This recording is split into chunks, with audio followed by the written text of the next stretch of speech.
Selamat pagi teman-teman di seluruh tanah air, sukses selalu untuk kita, jaga kesehatan. Baik, pagi ini saya akan membahas tentang operating profit yang saya posting tadi malam. Baik, kenapa operating profit?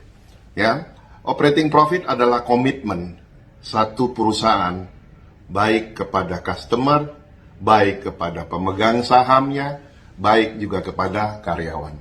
Jadi kalau perusahaan tidak bisa mencetak laba ataupun tidak bisa membuat profit, artinya komitmennya masih kurang, ya kan? Nah, jadi kenapa saya selalu melihat operating profit? Karena kalau net profit itu bisa di setel, ya. Anda bisa setel mau untung berapa, ya. Tentu setelah 1 tahun Anda mau memberikan figur profit berapa. Jadi saya nggak melihat operating profit, saya nggak melihat net profit dalam satu analisa. Tentu saya memberikan best practice ini berdasarkan pengalaman pribadi.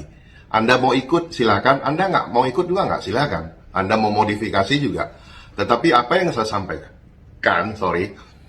bahwa kita banyak ya terjebak di market, mau cek PBV lah, mau cek EBITDA lah, semua dicek, laporan keuangan dicek sekian banyak. Ujung-ujungnya cuma beli 10 lot. Ujung-ujungnya cuma beli 20 lot. Bukan saya merendahkan, tetapi ngapain beli 10 lot? Lihat segitu banyak. Ya, jadi saya fokus pada operating profit. Karena operating profit itu real komitmen yang diberikan ataupun yang dilakukan oleh sebuah perusahaan TBK. Ya, jadi komitmen yang saya ambil dari satu perusahaan. Sesimpel itu kan? Ya, memang sesimpel itu. Karena kalau saya mau beli 100 miliar baru saya datangin perusahaannya. Kalau saya mau beli 100 miliar, saya mau lihat profilnya seperti apa, performanya apa, kinerjanya seperti apa, ya. Jadi kalau cuma beli 10 lot, nggak usah terlalu banyak gaya, ya. Anda mau suka, Anda nggak suka, terus ada yang bilang, Pak, saya kurang suka sindirannya. Oke, Anda tunggu di video berikutnya. Sukses selalu untuk Anda, happy cuan konsisten. Selamat pagi teman-teman di seluruh tanah air, sukses selalu untuk kita, jaga kesehatan. Oke, ini video lanjutan tentang operating profit. Nah, di komentar itu ada yang bilang gini, Pak Fir, saya kurang suka sindirannya. Karena kami terlepas orang miskin atau orang kaya, itu bebas memiliki cara berpikir, loh, saya suruh kamu, apa enggak? Saya enggak suruh kamu. Saya menceritakan best practice, tahu enggak best practice? Best practice itu cara yang saya lakukan, Anda merasa tertarik, Anda tiru. Bahkan Anda bisa gunakan istilah ATM, amati, tiru, modifikasi. Nah, itu namanya best practice, ya. Jadi jangan bilang miskin dan kaya. Saya mau kasih tahu ya, orang kaya, orang miskin pasti mati. Oke? Tetapi orang kaya dan orang miskin juga punya waktu yang sama di dunia ini. Jadi apakah Anda bisa tahu bahwa Anda hidup 100 tahun? Nah, justru karena Anda nggak bisa tahu Anda hidup 100 tahun, Anda melakukan best practice. Lihat mana yang bagus, amati, tiru, dan modifikasi sampai Anda cocok, gitu loh, ya. Jadi saya tidak membuat sindiran, tapi benar fakta kehidupan, best practice, ya. Jadi kalau Anda dikasih yang simple, terus suka yang ribet, nah itu ada masalah dengan Anda, ya. Ada cara yang simple, Anda mau yang ribet, itu ada masalah dengan Anda. Mungkin Anda memang orangnya suka yang ribet-ribet, ya.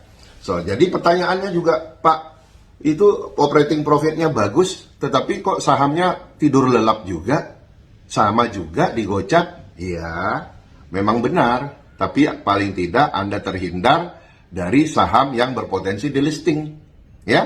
Karena saham-saham yang merah itu potensi delistingnya sangat besar, gitu.